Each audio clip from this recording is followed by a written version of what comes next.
Hello, good morning. ಇವತ್ತು October 27. ಜಪಾನಿನ head news ಏನಪ್ಪ ಅಂದರೆ, ಬೇಸಿಕಲಿ ಇಲ್ಲಿ ತಕಾಯಿಚಿ ಪ್ರೈಮ್ ಮಿನಿಸ್ಟರ್ ಆಸಿಯಾನ್ಗೆ ಹೋಗಿರೋದ್ರಿಂದ ಅದ್ರ ಬಗ್ಗೆ ಜಾಸ್ತಿ ಇದೆ. ಬಟ್ ಬಂದಿದೆ ಏನಪ್ಪ ಅಂತ ಹೇಳಿದ್ರೆ, ಅವ್ರದ್ದು ಏನಪ್ಪ ಅಂದರೆ ರೇಟಿಂಗ್ ನೋಡಿದ್ದಾರೆ 74%. 75% ಹಿಂದೆ ಹತೋಯಮ ಅಂತ ಇದ್ರು, ಅಂದರೆ ಈ ಗೌರ್ಮೆಂಟ್ ಚೇಂಜ್ ಆದಾಗಿತ್ತು. ಸೊ ಅವ್ರಿಗೆ ಬಂದಿತ್ತು, ಅವ್ರು ಬಿಟ್ಟರೆ 74% is A very huge thing. ಅದು ಬಿಟ್ಟರೆ ಚೈನಾ ಮತ್ತು ಅಮೇರಿಕಾದ ಮಧ್ಯೆ ಟ್ಯಾರಿಫ್ ಪ್ರಾಬ್ಲಮ್ ಬಗ್ಗೆ ಬರೆದಿದ್ದಾರೆ. ಮೋಸ್ಟ್ ಪ್ರಾಬಬ್ಲಿ ಚೈನಾ ತಮ್ಮ ರೇರ್ ಮೆಟಲ್ನ ಈಗ ಅಮೇರಿಕಕ್ಕೆ ಕೊಡೋದಿಲ್ಲ ಅಂತ ಹೇಳಿದರು. ಅದನ್ನು 1 ವರ್ಷ ಎಕ್ಸ್ಟೆಂಡ್ ಮಾಡ್ತಾರೆ. ಅದ್ರ ಬದಲಿ ಅಮೇರಿಕಾನು 100% ಏನು ಅಡಿಷ್ನಲ್ ಟ್ಯಾರಿಫ್ ಆಗ್ತಾ ಇದ್ದಾರೋ ಅದನ್ನು ಕಡಿಮೆ ಮಾಡ್ತಾರೆ ಎಂದು ಬರೆದಿದ್ದಾರೆ. ಅದು ಬಿಟ್ಟರೆ HC ರಾಕೆಟ್, ಈ ದೊಡ್ಡ ರಾಕೆಟು ಸ್ಪೇಸ್ ಸ್ಟೇಷನಿಗೆ ಕಳಿಸ್ಬೋದು. ಅದರಲ್ಲಿ ಸಕ್ಸಸ್ ಆಗಿದೆ 7th ಒನ್ನು.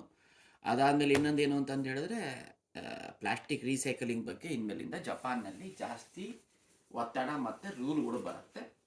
ಅದಾದಮೇಲೆ ನೋಡಿ, ಬರೆದಿದೆ, ಫೋಟೋ ಬಂದಿದೆ. ಟ್ರಂಪ್ ಅವರು ಆಸಿಯಾನ್ಗೆ ಹೋಗಿದ್ದಾರೆ. ಏನಪ್ಪ ಅಂತಂದು ಹೇಳಿದ್ರೆ, ಟ್ರಂಪ್ ಅವರು ಆಸಿಯಾನ್ಗೆ ಲಾಸ್ಟ್ ಟೈಮ್ ಟ್ರಂಪಿನ ಕಂಪೇರ್ ಮಾಡಿದ್ರೆ ಆಗಲೇ ಆಸಿಯಾನು ಅಮೇರಿಕಾಕ್ಕೆ ಈಗ 2.2 ಟೈಮ್ಸ್ ಎಕ್ಸ್ಪೋರ್ಟ್ ಮಾಡ್ತಾ ಇತ್ತು. ಅದಕ್ಕೆ ಡಿಪೆಂಡೆನ್ಸಿ ಜಾಸ್ತಿ ಆಗಿದೆ. ಸೊ ಅದನ್ನು ಟ್ಯಾರಿಫ್ ಇಟ್ಕೊಂಡ್ಬಿಟ್ಟು ಟ್ರಂಪ್ ಅವರು ಈ ಆಸಿಯಾನ್ ಮೇಲೆ ಪ್ರೆಷರ್ ಹಾಕ್ತಾರೆ ಅಂತ ಬರೆದಿದೆ. ಆಮೇಲೆ ನೆಕ್ಸ್ಟು ಬ್ರಾಜಿಲು ಮತ್ತು ಇದು ಅಮೇರಿಕದ ಬಗ್ಗೆ. ಸೊ ಇವರು 50% ಅಡಿಷ್ನಲ್ ಹಾಕಿದ್ರು. ಸೊ ಈ ಮೀಟಿಂಗ್ ಮಾಡಿಬಿಟ್ಟು ಕಡಿಮೆ ಮಾಡೋಣ ಅಂತ ಹೇಳ್ತಾ ಇದ್ದಾರೆ. ಏನಾಗತ್ತೆ ಅಂತ ನೋಡಬೇಕು. ಅದಾದಮೇಲೆ ಇನ್ನೊಂದೇನು ಅಂತ ಹೇಳಿದ್ರೆ, ರಷ್ಯಾ ಇಸ್ ಟೆಸ್ಟೆಡ್ ಅವ್ರದ್ದು ನ್ಯೂಕ್ಲಿಯರ್ ಮಿಸೈಲ್ ಅಲ್ವಾ, ನ್ಯೂಕ್ಲಿಯರ್ ಫ್ಯೂಲ್ಡ್ ಮಿಸೈಲು, ಒಂಥರ ಹೊಸದಿದು. ಅದಾದಮೇಲೆ ಏನಪ್ಪ ಅಂತ ಹೇಳಿದ್ರೆ, ಮತ್ತು ಥೈಲ್ಯಾಂಡ್ ಮತ್ತು ಕಂಬೋಡಿಯಾ ಮಧ್ಯೆ ಟ್ರಂಪ್ ಅವ್ರು ನಿಂತ್ಕೊಂಡ್ಬಿಟ್ಟು ಪೀಸ್ ಟ್ರೀಟಿ ಮಾಡಿಸಿದ್ದಾರೆ.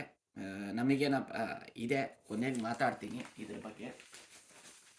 ಅದಾದಮೇಲೆ ಎರಡು ಒಂಥರ ಫನ್ನಿ ನ್ಯೂಸ್ ನೋಡಿ. ಅತಿಯಾದರೆ ಅಮೃತವು ವಿಷ ಅಂತಾರಲ್ಲ, ಹಂಗೆ ಮಚ್ಚ ಬೂಮ್ ಜಾಸ್ತಿ ಆಗ್ಬಿಟ್ಟು ಮಚ್ಚ ಮ್ಯಾನುಫ್ಯಾಕ್ಚರಿಂಗ್ ಮಷೀನು, ಆಮೇಲೆ ಅದರದ್ದು ಮಚ್ಚ ಇದಲ್ಲ ಅದು ಸಿಗ್ತಾ ಇಲ್ಲ. ಎಕ್ಸ್ಪೋರ್ಟ್ ತುಂಬ ಆಗ್ತಾ ಇದೆ. ಸೊ ನೋಡ್ಬೇಕೇನಾಗತ್ತೆ ಅಂತ. ಬಟ್ ಏನಪ್ಪ ಅಂತ ಹೇಳಿದ್ರೆ, ಇದು ಗುಡ್ ಥಿಂಗ್. ಜಪಾನ್ಗೆ ಹೈ ರೇಟಲ್ಲಿ ಮಾರ್ತಾ ಇದ್ದಾರೆ.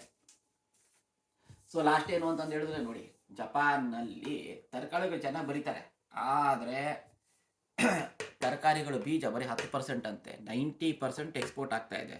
ಇವ್ರೇನು ಹೇಳ್ತಾರೆ, 88% ನಾವು ಜಪಾನಲ್ಲೇ ಮಾಡ್ತೀವಿ ಅಂತ ಹೇಳ್ತಾರೆ. ಇದರಲ್ಲಿದೆ ಸ್ವಲ್ಪ ಬರೆದಿದ್ದಾರೆ ಇಂಡಿಯಾಯಿಂದನೂ. ಫಾರ್ ಎಕ್ಸಾಂಪಲ್ ಏನಪ್ಪ ಅಂತ ಹೇಳಿದ್ರೆ, ಬ್ರಿಂಜಾಲು, ಆಮೇಲೆ ಕುಕುಂಬರು, ಸೌತೆಕಾಯಿ ಇಂಡಿಯಾಯಿಂದ ಬರ್ತಾ ಇದೆ. 90% ಇಂಡಿಯಾಯಿಂದ ಬರುತ್ತಂತೆ. ಈ ಥರ ಇದೆ.